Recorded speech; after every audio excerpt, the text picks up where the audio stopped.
Hello, and welcome to Authors Die Twice, a podcast about video games and aesthetic theory hosted by two living failures. Joining Nathan and I today to talk about David Kanaga's 2017 game Oikospiel is Michael Barr. Michael is a third-year PhD student in the philosophy department at Stony Brook.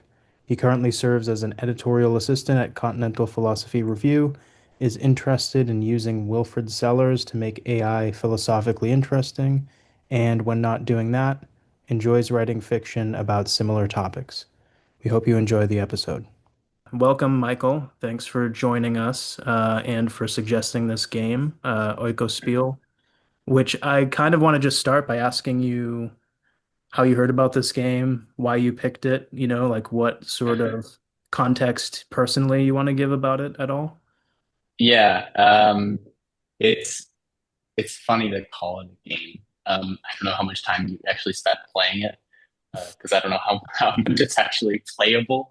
But I actually really enjoyed spending the afternoon with it. But I've known about this game for a while. It was made by David Kanaga, who I originally found through Software Records, Mm, which was a label that I guess that was like the original vaporwave label like 15 years ago. yeah. Um, and he was one of the more obscure artists on it that didn't become like James Ferraro or One of Tricks Point Never. And I had always found his music just like really weird, and saw that he had done something like an adaptation of what the first day of Wagner's Ring Cycle with the Holland Symphony Orchestra, but using that strange sort of MIDI instrumentation that he uses on this. So yeah, I found it a few years ago, but this is the first time I've actually sat down and played it for a while. Yeah, just a couple things for, I listened to some of the Wagner, adaptation Yeah. and I was really surprised like it starts off essentially with like a gabber. I don't know if you guys know the genre gabber, but just that like super heavy like bass, really fast like electronic bass drum sort of thing. Totally threw me off a little Yeah. bit. And then I realized, yeah, it's Stephen Fry, who I love. I mean, Stephen Fry's Yeah. amazing. He's done so many audiobooks, but also his comedy is great. And it also has Attila, who's a like a extreme metal vocalist who has collaborated with the band Sun a lot, like the drone metal band Sun. So it's a totally bizarre cast of characters. Um, but yeah, I guess we should just clarify too that we're talking about the 2017 game Oikospiel, which coming out of a vaporwave, and Nathan, I don't know, as like the normie here, I don't know how much you know about vaporwave, but vaporwave is, kind of like the super interneted out genre of electronic music, I guess, that's like, I think, Early days of brain rot. yes, sort of, right? It's like, and I'm not sure if this is kind of like a backwards, amendment to what vaporwave is. I mean, if you listen to it, it feels super nostalgic, but I've also gotten the sense through certain artists at least that it's also supposed to be like a critical genre. Like there is a kind of critique of capitalism, even insofar as vaporwave does. Like it's kind of like it's like Muzak, basically, right? Or like mall music or something like that. And a lot of the artwork will be super corporate feeling, like vaporwave, the whole aesthetic is like partly you'll see those marble busts of like, Roman whatever generals or something, but then also partly there's you'll see a lot of stuff about like consumer culture, and in its strange way, it's supposed to be critical of that, I think. So like both using the nostalgia, but also maybe critiquing that nostalgia for like uh, early internet times and, like now obsolete mall spaces and stuff like that. I mean, thanks for calling me out, Brian. And you're totally right. I don't know anything about vaporwave or any that you guys just cited. I did have friends in college who I'm realizing now maybe were into vaporwave. Like that, I recognize the aesthetic too, like the kind of sort of repurposed, outdated corporate aesthetic, as maybe being part of it. But no, this was like it was funny. It was playing this game, it felt like something like just in terms of the visual style even and the music. I so first of all, I guess I should say I didn't actually play the game because it didn't run on my, I bought it, it didn't run on my Mac, so I watched a playthrough on YouTube. The only playthrough I could find, actually, there was just one. But yeah, like the sort of kind of glitch art, kind of collage style that felt on the one hand like in a cool way, it sort of felt like if this is what it would look like if a video game had dreams. You know, like the kind of like the mountain textures and grass textures that were just so recycled and yet so familiar, so familiar and also really poignant in their way. We can talk about, I think maybe talk about what it's doing with like visual, sort of graphical rendering later. But um, on the other hand, it also just felt like a sort of collage of the inscrutable stuff that I had that friends in college were into. So I was like, I think I know this aesthetic, but I don't actually know what it's signifying or what it's doing. So I'm looking forward to having that, clarified for me, maybe. Well, this might be a perfect Venn diagram because I know nothing about video games and you know nothing about vaporwave. Um, so I'm looking forward to getting it. So Brian is a really great middle term Yeah, so here. it's funny, Nathan, that you mention dreams, because this would be something interesting for us to talk about another time. But there's it when I first started playing the game, it really reminded me of this game, which I, like you with this game, never actually played, but I've only seen like playthroughs, which is I think it's a late 90s game called LSD Dream Emulator. And if you look up this game, like if you look at stills of it, it's just these super surreal, incongruous aesthetics. You know, it will be like a setting, but then whatever is taking place in the setting is totally incongruous to the setting. And it's just, I think it's also a game that, I mean, we'll get into, Oikospiel, but which does have some kind of plot. I think LSD Dream Emulator just totally does not have a plot at all, and it's just kind of purely like a visual, experiential sort of thing. Um, so yeah, it feels to me layered, and maybe this is where we can sort of get into actually discussing the game itself, which is that what it's drawing from is very layered. Like it's drawing from these kind of maybe nostalgic glimpses of different landscapes and things like that, but also it's drawing from, I mean, I saw Kafka in there, there's Virginia Woolf in there, there's Tristram Shandy, there was also, I think, Don Quixote, a bunch of literature. It's also drawing from plenty of music like the vaporwave aesthetic, but it's also just referring back to a type of game that already existed, I think, and that kind of has a through line from something that you would play on the PS1 maybe, or like on an early computer. Um, but yeah, maybe we should just start by talking about like I don't know, the visual, or maybe some way that the visual and the sonic especially interact, because Michael, as you mentioned, Kanaga's like a primarily a composer, I think. So, he's clearly thinking a lot about music here, and the sound in the game is really really unique. But I don't know. Yeah. What did you think about that, in terms of Well, yeah. I mean, I hadn't even thought of the vaporwave background as something that was at all relevant to the game until you mentioned that. Yeah, like a lot of that stuff is very critical of late stage capitalism while playing into it, a la Mark Fisher. Mhm. Um, and in the same way, I guess it is really interesting that a lot of the so a lot of all of I take it that you got to the part in the game where you're on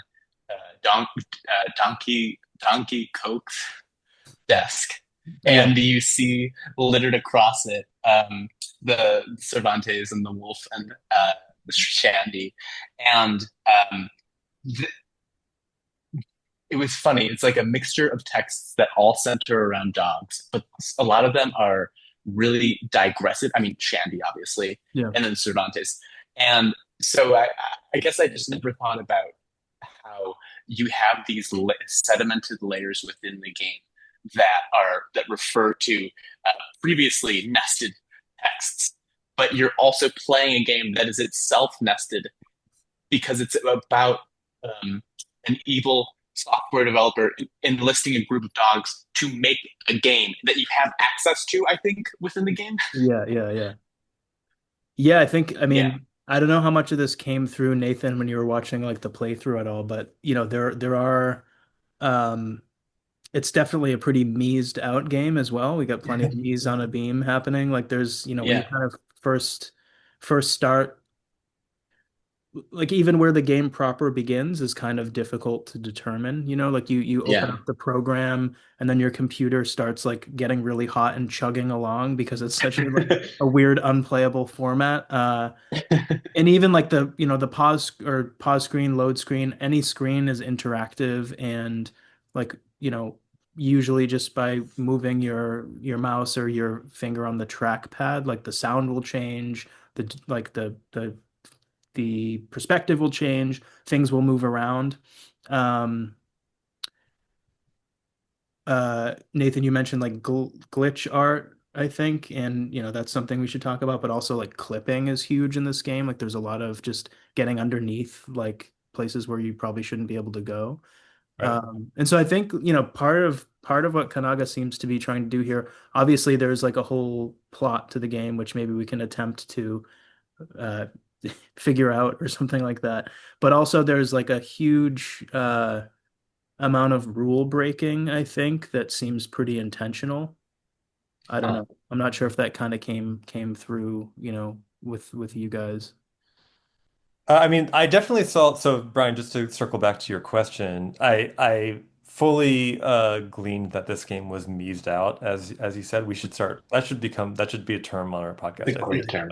Yeah. And yeah, but I guess I think what I was most attending to, what most focused on was actually the moments where, like, the kind of raw materials of games were sort of recurring. So, of course, there's a narrative context of like a bunch of dogs making a game and sort of reflexive gestures toward game interfaces, and game development. But I was most interested in places where it looked like there was like I think there was like original Zelda like Mhm. infrastructure in there or like assets or Donkey Kong that seemed like they weren't re I don't know anything about how those games were made and I don't know how this game was made, but my thought was like, "Oh, is that just sort of like emulated or actually just ripped as a kind of Joycean citation from the original N64 Zeldas or whatever?"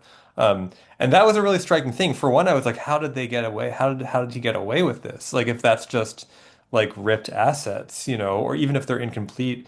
I mean, I suppose I don't know anything about, like uh intellectual property or whatever, but Mhm. I would imagine maybe it's a kind of like transformative use, like you're parodying it, you're playing on it, you're sort of quoting it. Like this is as close a game comes to quoting in the sense that a text could have like a block quote. Like certainly games have quotes of other games that are referencing Mhm. moments. Like if I don't know if you might actually be interested in this. I think it's maybe too normy because it's like a pop music centered game, but there's this game called Sayonara Wild Hearts that I love. That's like it's pitched as a pop music album as a game. Mhm. And there are moments in Mhm. that game where it directly references like other games in the kind of like music, tech sort of like yeah, I guess like music game genre, which is a sort of niche genre, but weirdly popular one too, like Parappa the Rapper or Rez from the early PS2 and PS1 days. Um, so there's that kind of intra-medium reference, but this was like a wholesale just, yeah, quote, like you take a chunk of a game and put it in your game and then just put quotation marks around it, which again, just staying with the hypothetical that that's actually what happens, because it could be totally wrong. I've never seen, like a film you could have a chunk of another film in a film, but I mean, for one, just the problem of graphical consistency and wildly variant sort of systems and standards of representation across the medium means that quoting a game in another game like directly is really, really strange. I had actually read like one of the few articles that's been written on this thing, and yeah, I also don't know anything about how IP law applies or doesn't to video games. But from what I understand, when you're watching that opening credit sequence, when you first open the game, all of those credits are referring to the tools that he had either purchased or found open source. But from what I understand, most of the infrastructure of the actual game is all borrowed from other Yeah. sources, which is really interesting to me because I think that it does start to fold in a bit to that sort of I don't know. He's used to this. Well, it to the theme of labor, which is huge in the game, and exploitation. And I guess like there's obviously one way to talk about it in that context, but I think that something that I wanted to talk about that was also really interesting to me was the way was to go back to the thing that you were saying, Brian, about the mise en abîme. Like you start from this point that's always already inculcated in a certain form of life, and I feel like Hmm. that's kind of what's going on with the dogs in the game. Where if you read some of the slides that you're getting very early on, written by the dog Pluto, Pluto's having a great day. Pluto is so excited to be in the service of Mr. Coke. Pluto really loves the idea that the aesthetic multiplicity that Coke's image of the world is offering them is completely at odds with the form of with the destructive form of unity that Eurydice will offer through the union. So these are dogs that have no idea what's going on whatsoever, and I really liked the idea that um, when you can assemble all of these different parts, but when it's the first time you've seen the world as it is, you'll sort of take it as a given, and that seems to be maybe one of the bigger ideas that Kananga was doing to you to the to the player. Like the same thing that the Coke is doing to the dogs. I don't know if that lands with you guys at all, but yeah. So we're imagining like a player, a virtual player, or an implied player for whom this would be their first game ever, and they would take this as a total, just as like as a given of what game worlds are like, and not sort of see its status as bricolage or right or assemblage of all these prefab parts. Um, that's a fascinating Yeah. hypothetical. On the one hand, it seems impossible, and on the other, it seems totally plausible because you're kind of that player, like, or you can imagine.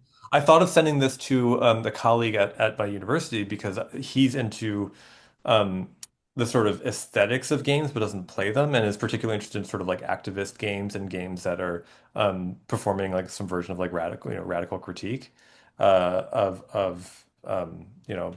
radical economic critique, let's say.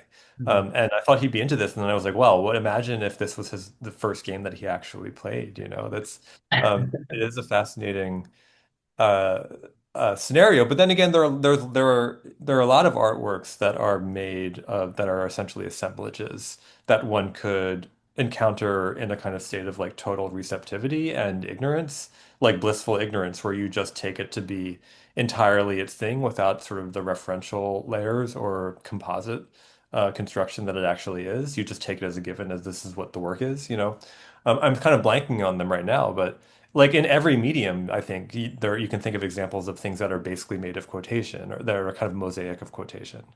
Um, and and whether or not you perceive that is an interesting question. Yeah, I mean, I think Michael, you maybe touched on this and maybe you saw some of the same ones, but just going back to like the reused assets, I mean, uh I'm also like still unclear about the legality of a lot of it, but totally this game seems to be like oddly 100% like taken from elsewhere, like from pre-existing textures and yeah, I mean, thinking about your kind of point there, Nathan, I mean, what comes to mind is something like Kathy Acker, like Blood and Guts in High School, which contains like entire paragraphs from like Thousand Plateaus or something like that, right? And so, and then they're not in quotation marks actually even, right? So I think like there's quotation that's not in quotation marks, which, in from one angle is plagiarism, but from another angle is something else entirely. And I think yeah, I really like this question of like playing this game as a dog, so to speak, and like and not understanding. I mean, I think this game is really interesting if we don't have like if I don't know what's happening Yeah, before I go into it, I think that's kind of necessary in a way. And then I discover throughout playing the game like that there's like there are moments of recognition throughout that activate something. I feel like I was thinking about earlier, like how the game only starts to sound really freaky once you describe it. Because when you're playing the game, you're like, oh, this is so weird and fun and cool, and it's almost like you're playing the game into submission, just like the dog. Mhm. If you're not consciously aware of the fact, like myself, the fact that, oh my god, this is completely borrowed and a lot of it is stolen. Mhm. Um, and I guess, Brian, I wanted to ask you, like if like the two big themes for of the game to me seems to be progression and digression, or progression through digression. Mhm. And he and I was wondering if you had any thoughts on the way that, like, to the extent that that works as a dichotomy to think about the game. Is this kind of why he's drawing so much off of Tristram Shandy? Yeah, sure. I mean that could be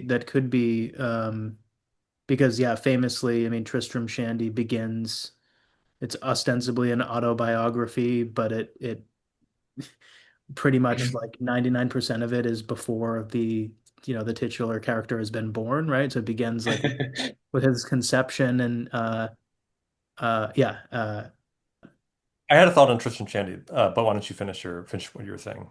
well, yeah, I guess my one thing I would say is just that progression and digression are made very literal in like the actual playing of the game because when you get to, there are five acts and then there are like chapters within the acts. There's not, I mean, there is obviously a linearity, but you can also, I find this interesting and I wonder, Nathan, if what you would think about this in particular, but once you start the game, you can just go to the table of contents and start anywhere, So like there's no, you can play it out of order, right? You can complete a section and then go back and go to a random section, right? Which I suppose you could do with a book. So that does, make it feel a bit book-like, the like chapters are not gated, and so the game is also not gated. Um, but when you do finish the end of a section, there's this kind of like staticky, glitchy part that will play, and then something else will happen. It might enter an entirely new aesthetic. You might, as you do in the very first part of the game, just keep bumping into another animal, and then you become that animal. So like the digression is also like what would it be, intersubjective or something, So there is definitely a an attention to. I mean, in a recent episode, Nathan, we talked about post-humanism, and I wonder about like thinking about that in terms of this game as well, because there is this kind of not just like the popular idea of a fragmented subjectivity, but literally a subjectivity or a playerly perspective um, that's fractured across like different species. You play as a dog, but you also play as a bear. There's a point where you're playing as two snakes. There's like a big snake and a little snake, and you control it together. There's also one where you're playing as a car, and the car also can jump. So there is like a lot of really funny moments, but there's also this weird kind of non-human element. And I think, Kanaga talks about how this game is also about climate change, so it's about the idea of eco, both in terms of economics and like ecology.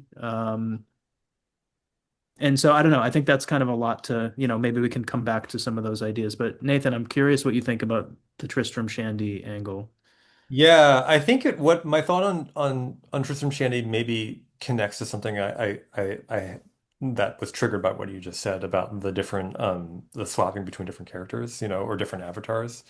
I mean, I'm thinking of Tristram Shandy through I think the game begins right with the famous the graphs of the narrative structure, the illustrations of the narrative structure of Lawrence Stern's novel, Yeah. and they're really squiggly, right, and kind of like non-linear, and that's supposedly marking the uniqueness or the kind of digressive quality of Stern's narrative. But of course, like Victor Shklovsky in his like famous essay on Tristram Shandy says like makes the kind of provocative or not the kind of the rather provocative suggestion that Tristram Shandy is the most typical novel in Western literature because all art has that same sort of digressive, nonlinear, winding structure, or the structure, as Shklovsky says, of a road that turns back on itself. Mhm. Um, And I kind of want to make a similar claim here that all games, like even the most committed, most self-serious,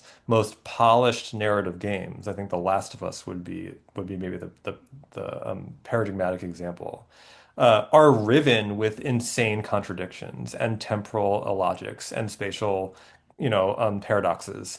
So, I mean, this is like old hat in a way for me on this podcast, but like, um, it seems that kind of digressiveness or incongruousness and nonsensicality is already so deeply baked into games as narrative structures and also games as three-dimensional spatial representations that it felt like that's sort of my I think that's my a point of hesitation I have with a game like this where I think I can understand the intention of laying that bare, of foregrounding and exploring the sort of affordances or exploring the possibility of a truly nonlinear narrative. But um, I don't like it. Sort of feels like you're just repeating in some ways. But I mean, zooming all the way out again, not caveat, not having actually played the game, but zooming all the way out, it feels like retreading a line, like that Schlavskian or Tristram the Shandy-esque sort of digressive line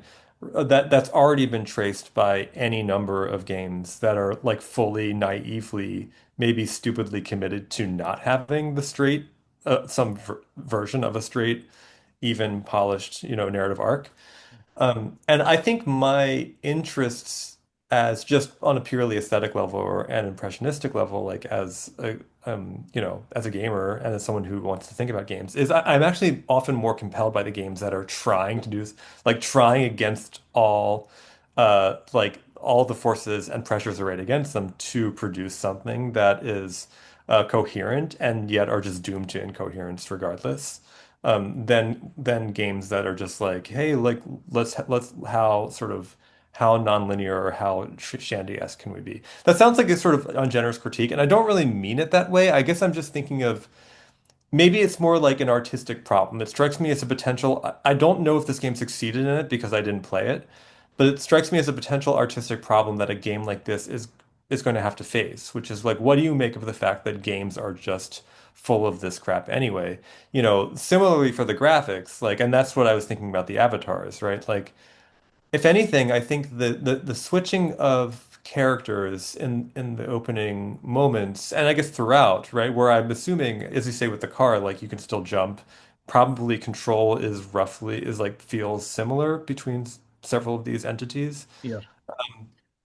I mean, it lays bare something that everybody in a way like already knows, which is that the trappings of the avatar don't actually matter because you're basically a cursor, right? You're a directional interface for traversing space. And so swapping in and out between these different animals, in a way, it's like, yeah, that's just what a game is, Like a game is just something where you are controlling some representation of a thing that's actually not that thing. In fact, it's completely alien to life, to animal life, to human life.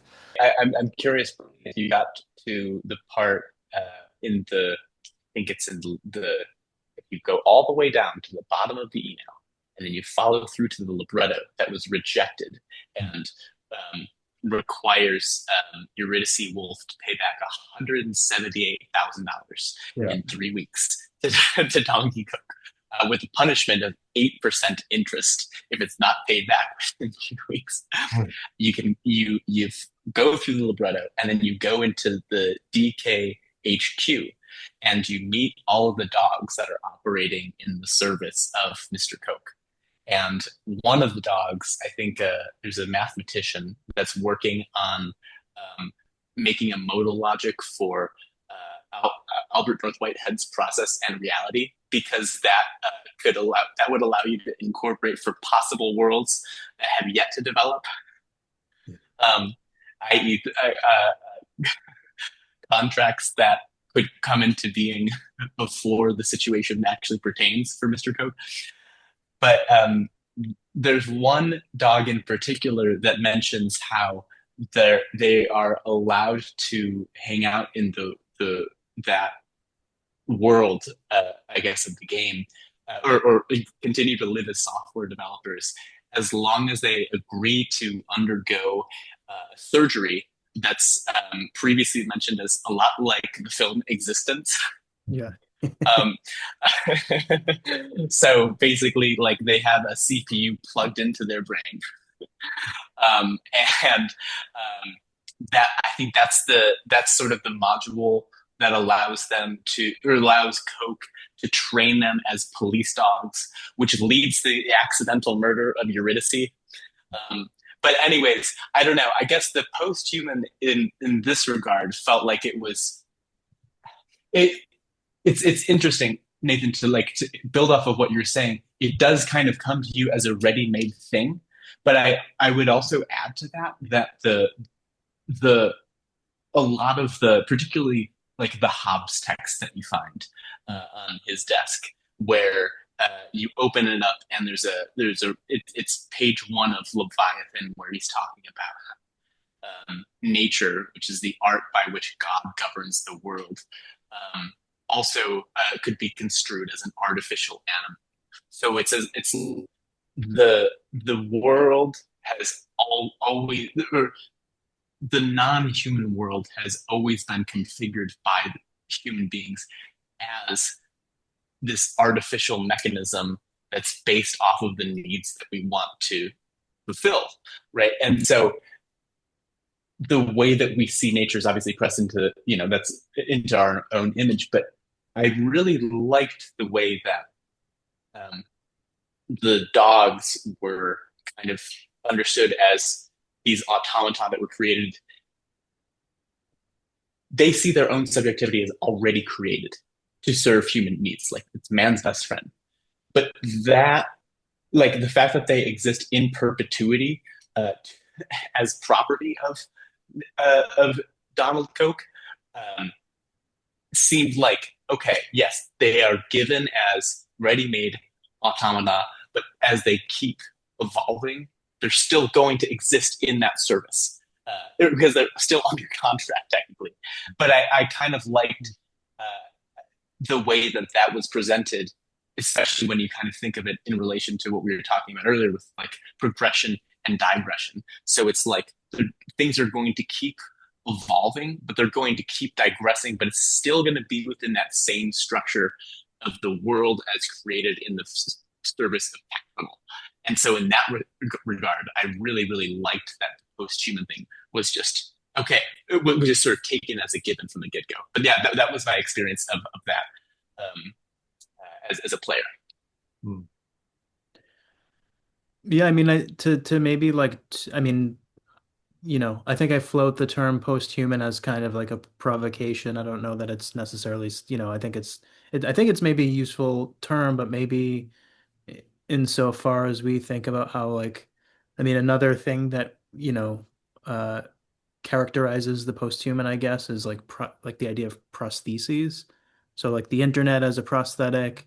I mean, this kind of surgery they get as like a literal prosthetic, like this kind of brain surgery or whatever it is that the dogs have to get. But I think already something like the internet as a kind of prosthetic in the sense that not only is it something that is used for communication in the game, like we see emails as communication, but we also get inside of the emails and we have to run to the end of the email. And then once we get to the end of it, there's some weird way where we're kind of warped up into a different email. Like there's almost like an is it inter or intra prosthetic capacity of something like the internet, which again goes back on that whole vaporwave idea, I think, like this idea that we're like critiquing something, but we're critiquing it from within, but our critique looks like indulgence or whatever, right? I mean, and so I think this is something, the point you made, Nathan, is I think this is just an aesthetic or artistic problem.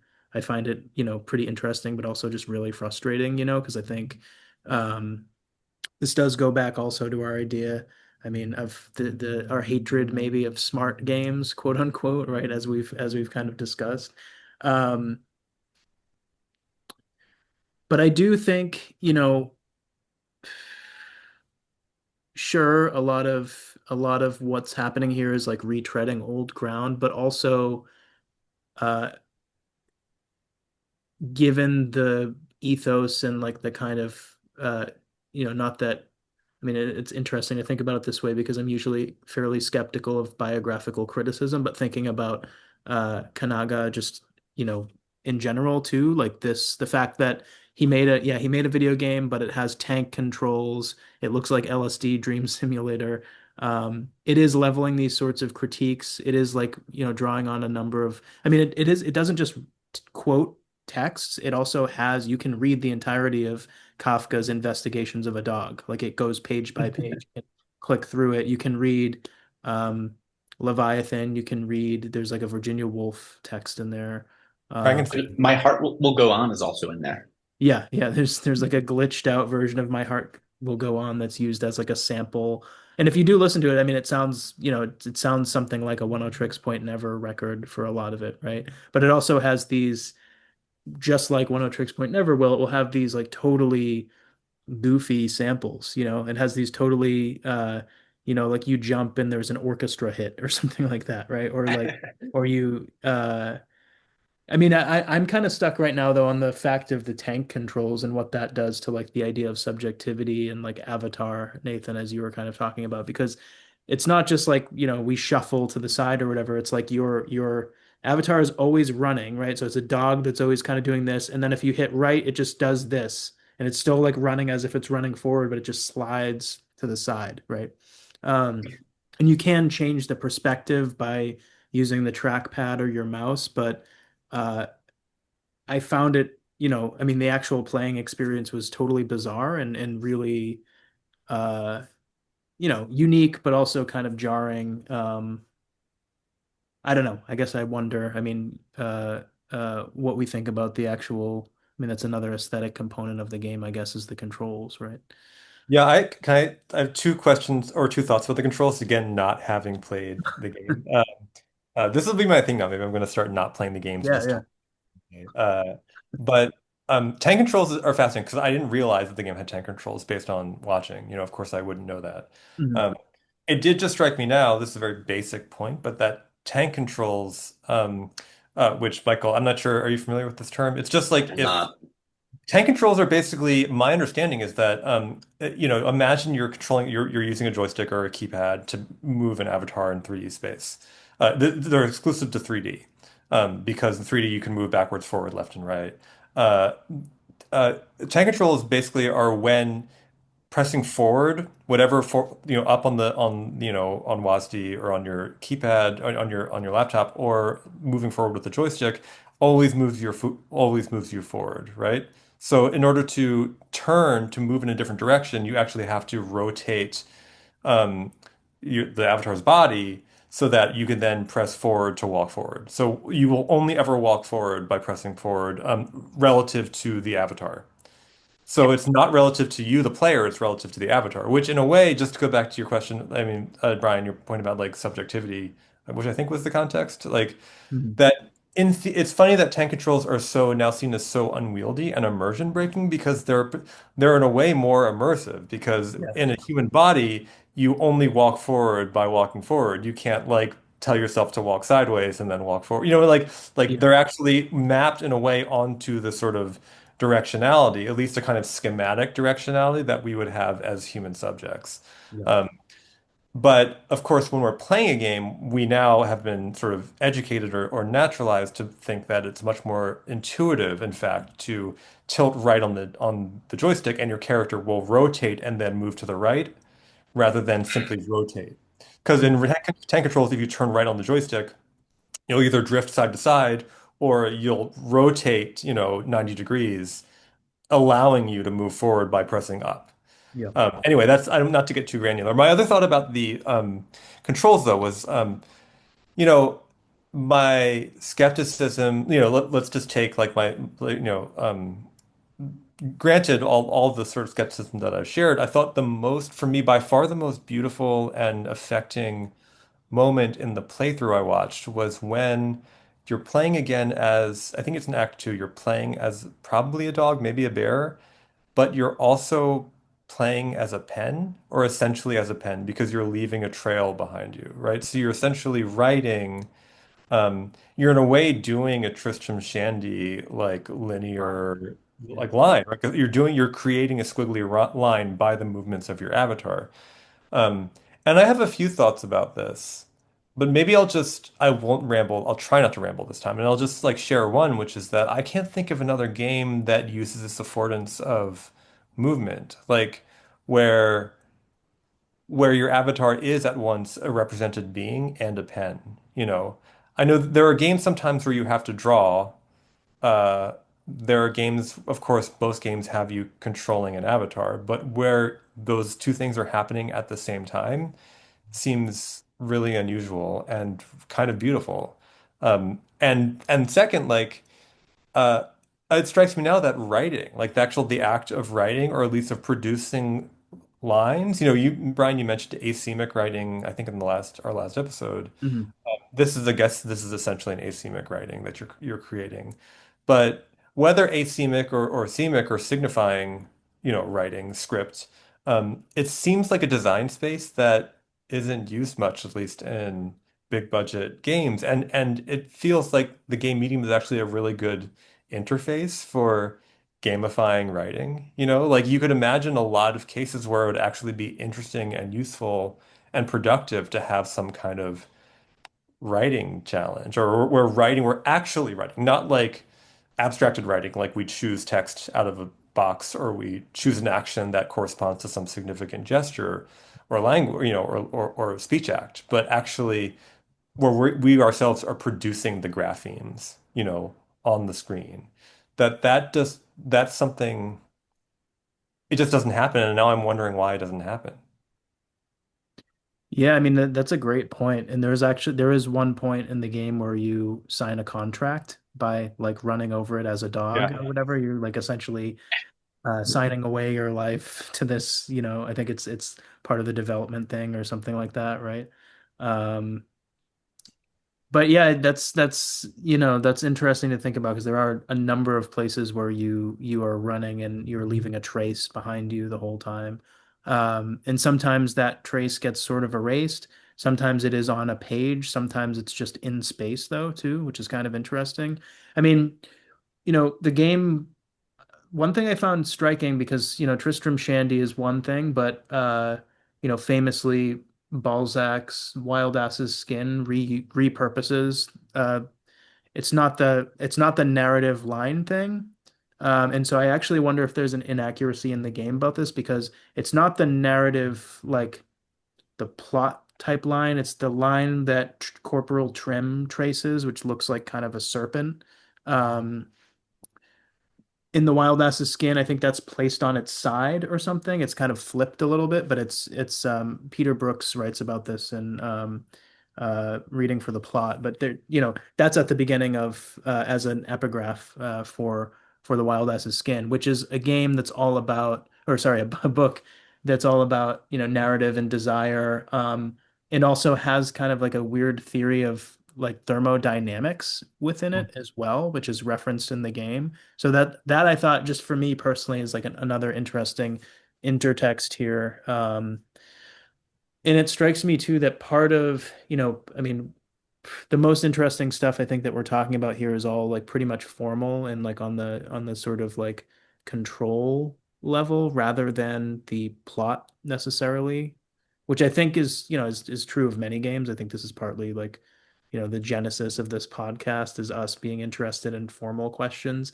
But I did wonder because Michael, you mentioned I think a few days ago you said something about hearing that this game was really difficult, and I just wonder like if you want to speak to that at all, or if you want to talk, like what that means, or what if that still rings true after like playing through it. Because I have idea, Yeah, I have some thoughts about this too, but I wonder like what you think. yeah. I mean, was I quoting someone? It might have been me 7 years ago buying the game, playing for 20 minutes, thinking this is stupid, and then just not playing a video game again until like earlier this week. But I mean, I don't know. I mean, I think that to the extent that this game is difficult, I feel like it, I was talking to my partner earlier about this, and she mentioned that like, oh, so what you're really interested in, like just generally, are like things that are like really smart by being really stupid, right? And like, yeah, that's kind of the stuff that like Thomas Pynchon, like Robert Altman. Um, yeah, I don't know. But I think that like to the extent that the game is difficult, I feel like the one of the things that Kanaga is trying to spell out is that like, well, what's difficult is that you have this clear idea of what is immediately going on, but you don't have a broader. It's never possible to ever get a broader perspective on what it is that you're either um, contributing to or what it is that you're signing away. Like it's really interesting to me that like the moments at which the dog is functioning as a pen. Uh, uh, One is you're right, the moment that you're signing the contract that's going to ultimately lead to the murder of Eurydice accidentally. But the other moment is when you're able to trace through the libretto that Eurydice wrote for uh, for Donkey Coke, and obviously tying that together between like art and signing your life away is interesting. But at a broader level, I really like the way that the game addresses. I don't know. One thing that's really fascinating to me lately, and like Brian, I talked to you about this with like with the fiction, is that most of my friends that are off earning actual livings, that have great, corporate jobs, are like, oh my God, I hate what I'm doing because like like I'm just trying to have a family, but I'm working for this thing that's like globally insane. It was like locally coherent and it's globally a monster. And I'm pushing this thing forward. And so the real difficulty there is like recognizing like, hey, no, I'm just like working on some project in Python. What is that going to contribute to? I have no idea. And so it's like yeah, the difficulty here I think was like the extent to which that local global contrast exists in the service of some exploitative project that Coke is running that the dogs have no idea that they're actually pushing forward. Yeah, so you mean difficulty in terms of just like literally obscurity or like Literally the obscurity of not of it being impossible to have a bird's eye view of everything that you're actually doing and the effects of your actions. I love that notion of difficulty being applied to a game as the top line item, because of course when you say like this game is difficult, the automatic expectation is that it's difficult in terms of looting challenge. Like it's hard to get past a level, it's hard to overcome whatever obstacle the game, by virtue of being a game, is placing in front of you. But no, you're saying it's difficult because it's just difficult to interpret, right? Patrick Jagoda, the literary critic and video game theorist, Patrick Jagoda has a typology of game difficulty, or rather a typology of difficulty that you can find in games. He's sort of working off George Steiner's essay on difficulty. And he offers, I think the three that I remember, maybe it's just these three, are affective difficulty, mechanical difficulty, which is like gameplay difficulty, and then interpretive difficulty. And this is like, I mean, yeah, so this is exactly difficult in the way that the trial is difficult, in the way that Tristram Shandy is difficult. What's funny is just that, again, like, not to be a broken record, but I think most games are also interpretively, like if you actually take them literally, they're incredibly difficult to understand what's actually being represented. So it's not this sort of systemic question of, well, there always is a systemic question, but it's not this specifically critical question, question of like the capitalist system and what our local, sort of functionality is in relation to the totality.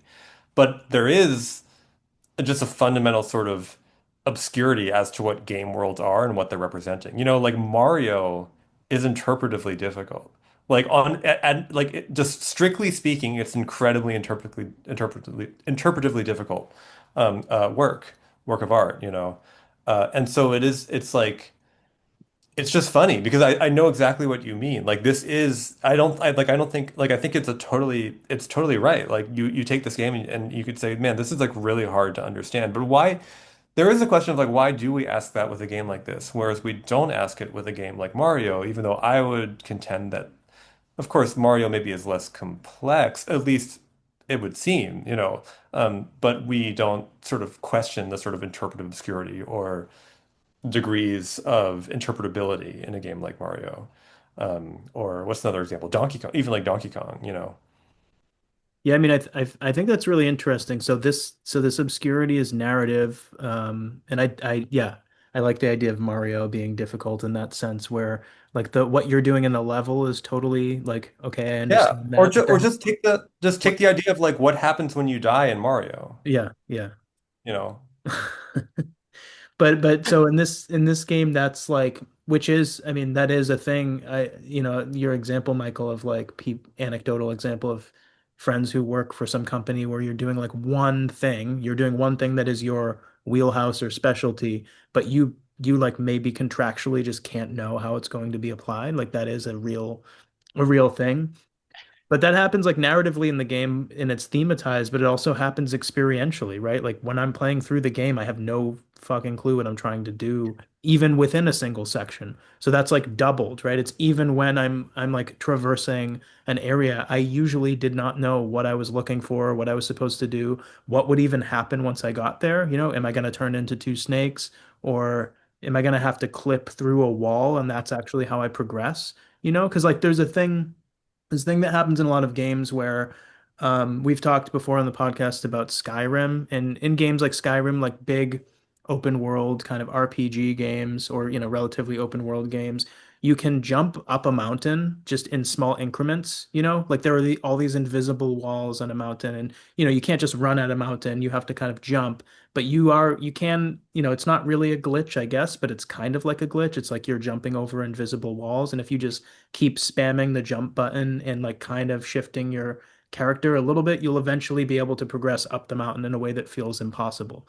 But in this game, there were moments where I jumped off a cliff and, ostensibly I should have died, but I just landed in a new area, or I actually just dropped down again into the same area I was in, but I'm a layer below it or something, right? So there's a total experiential obscurity where even the laws of the game like just don't really make sense, and if like the actual terrain that I'm in kind of has no ground, if I'm working in kind of like a groundless or foundationless terrain, that again, both in a positive but also maybe a critical way comes back to this like idea of what the game is trying to do critically, I think. Like I wonder what the ground is for this kind of critique when the ground seems to always be shifting in the individual moments of the game. I mean, Nathan, it reminds me a little bit of, I don't know if you remember this, but this is the first time I thought of this for years, but like 4 years ago or something, I think we were talking about difficulty in games,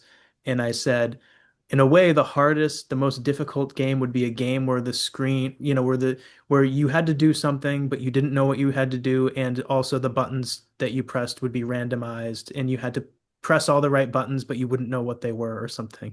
And there were like moments in this game that kind of felt like that. Like there's no stakes because, there's no clock that I'm running against. I don't have any lives. There's no dying or anything, and I can also just again open the table of contents and skip somewhere else.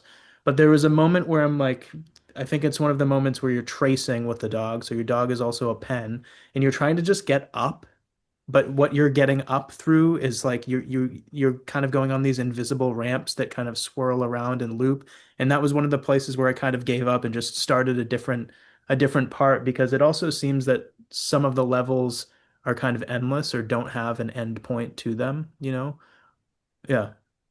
I think so that's exactly the moment I was talking about, and I think in the playthrough I was watching, the player stopped there too, and they were like, I don't know where to go, and they just started the next chapter. Mm. So I wonder now if like maybe that's just baked into that level, or if there's some obscure invincible ramp to walk on to progress. But again, I mean, like just very quickly, like so many games have that too. Like so many games have that moment where you're like, I literally don't know what I'm supposed to do, and either I look it up or I just stop playing the game. Or I literally don't know what system or what totality my individual actions are contributing to. Like that's just a basic question of games, and games can either choose to sort of be explicit about that or to be totally obscure. Like the Souls games, I mean, Michael, a series that we talk about a lot on this podcast, they're known for having often very minor, but still having these systems like Insight and Bloodborne that are not explained. And so when you pop an item, a seemingly rare resource that gives you insight, which is a stat,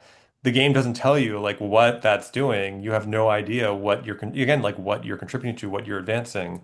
And there are even certain games like Undertale that kind of operationalize that or foreground it by having some big switch at the end, like where it's like, "Ha, you didn't realize, got you. Like you didn't realize you were contributing to genocide or something by like doing this by working on by building this stat."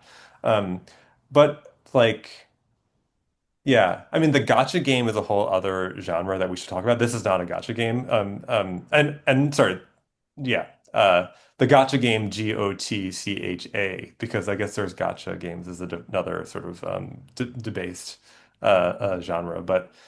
Um, but yeah, I just thinking of like that. I'm just really I'm now just really interested in this observation, Michael, about systems that we are incapable of perceiving, even though we're necessarily functioning as inputs for them. Because that's a decent definition of a lot of games. That's yeah, because I mean, I feel like this speaks to why um, uh, Coke is reading Leviathan and Mary Shelley and Virginia Woolf, like because I would be curious to know both of you if there are other examples of games that sort of nest difficulty in this way, where I guess I would say that like yes, there's the actual difficulty of playing the game itself because you're wondering, okay, how do I get out of this level? Like, what the hell am I supposed to do? So you're blind at that level. You're blind at the level of what it is that your actions are being pressed into the service of. But also, yeah, I wonder if this is something that's sort of new, or something that neither of you have encountered before. Um, but to the extent that the dogs are just kind of brainwashed from the get go, it's as if like they already have a conception of right and wrong. Right is do what Coke says. Wrong is unionized actually. But like, is it? Yeah. So it's like you're playing a game from a perspective of a character that's already brainwashed. You're playing with the brainwashed character and you don't really know what it is that you're supposed to do with the brainwashed character. And the brainwashed character, what you do with the brainwashed character, you're not actually sure. Neither you or the character are sure what it's going to do. So I guess is that tripartite structure of difficulty something that you guys have encountered in other games? Yeah, I mean, I think Nathan can speak to this one a little bit because I think that you've even written about this, maybe. Yeah, I do think there are a good number of like big budget industrial entertainment products that are exploring this too. You know, like the game BioShock is a classic example where spoilers, I guess, but you learn, you know, near the end of the game that you've seemingly been following orders from this NPC, this helper figure who seems to be telling you how to escape this underwater, this ruined city, you know. And then you learn at the end that actually the you're a sort of Manchurian candidate who's been responding within the fiction automatically to coercive commands that are coded as requests. So your helper will say like, "Would you kindly go turn on open that door?" And you do it because you're the player of the game, and of course you listen to the interface. You listen to, but and you know there have been a lot of I think well-argued critiques of this gotcha moment because it's like, well, yes, I understand the idea, the critique of playing a game as essentially coercive. And we talked about this with Jonathan Bolter, and not to flash back, but like, and Bolter makes the argument that all games are totalitarian in a way because you're just fulfilling instructions, sort of unilateral instructions that are opaque, and you just go on trust, and you accept the limits as what they are, and never try to trespass. Um, but it is a little bit like it's like, well, what else was I supposed to do? Because I'm playing the game. Like I'm not going to just not do the thing that they tell me to do. Like games are about following instructions. Like a rule book or instructions. You buy a board game and it'll have something called instructions. Um, so couching it as a problem of agency, of free will, of individual subjectivity is at the very least interesting because one of the conditions of entering into the art form is that we give up some insistence on those uh, experiences or qualities um, in the service of other ones, or we choose to locate those things elsewhere, like maybe in the mind of the artist, for example. Um, but but yeah, like again, to this game's credit, it's not. I think it's interested in that question of like what you're doing, in specifically foregrounding the characters as brainwashed automatons. Um, and maybe the difference there is just a higher level of self-consciousness because it's actually like, I think statistically, maybe statistically is overselling it, but there are a lot of games with brainwashed protagonists, and that's partly just because games are not good at representing psychological interiority. So to have your character be an empty vessel, to be like a robot, is actually narratively coherent in a way that being a fully aware embodied human wouldn't be. Um, because if you're a human, then why can you only move on this like 16 directional grid? And why can't you go into doors or talk to people? So yeah, like the game, it's really interesting. I mean, of course, as you said, Brian, this is a meathed out game that's very much reflecting on the medium, on the conventions of gameplay, and on the building blocks of game worlds. Um, But it has a particular sort of acute self-consciousness at certain moments about these almost like structural necessities, like the necessity of abandoning free will in a game, the necessity of abandoning any sense of an actual human-like figure, right, or of actual human life, because games are alien and non-human by default. But it's kind of like it sharpens it to a point of parody, not by simply by like just, I guess just accentuating or like literalizing these constitutive structural aspects of the medium. Like instead of being whatever, a human soldier who is essentially a robot, in our experience of them as the player, we play as a dog who's brainwashed. Yeah, Michael, do you want to maybe have the final word and then also just if you want to say a couple things about whatever you're working on that you want to share with people or tell Yeah. people about? Yeah, I don't know. I guess the final word I will have, and this is a much longer conversation, is why isn't pale fire included? Um, Mhm. Sure. um, um, but no, I don't know. I really enjoyed playing this. I don't know. I was thinking earlier, like, man, I could really get way too into video games if they were all like this. Um, but no, yeah, this is a really nice break from what I ordinarily am doing. I'm in my third year of a PhD in philosophy at Stony Brook. I am currently drafting a dissertation proposal on uh, Wilfrid Sellars and the Pittsburgh School, and why it is that artificial intelligence appears to be the most unphilosophical topic ever. I'm going to argue that that mindset has a lot to do with the way that sapience has been understood as an exclusively human predicate in the history of philosophy. And I'm going to suggest that the way that we're using or the standard ways of training a neural network um, offer a very similar model of how it is that empirical experience conditions our rational agency in a way that puts human intelligence and artificial intelligence as like separate instantiations of the same phenomenon. So that'll be what I'm doing. I'm writing some fiction on the side that I care a lot about, but also I really care about securing funding. So that might have to wait for a little while. But yeah, that's what I'll be working on for the next few years. Awesome. Well, yeah, thanks for coming on. Thanks for suggesting this game. And if there's any other, similar style game that's out there that you want to play and come talk about, we'd love to have you on again at some point for sure. This was Yeah, I would love that, and I would love to even just like do a whole episode on just the actual plot of this thing. yeah. I do feel like, we started this podcast in opposition, or it's kind of become a running joke that we're not a lore podcast, that we don't care about lore, but there is a niche. Like, I think that we could become the number one, the leading Oikospiel lore podcast if we. Yeah, like 100 episodes. Um,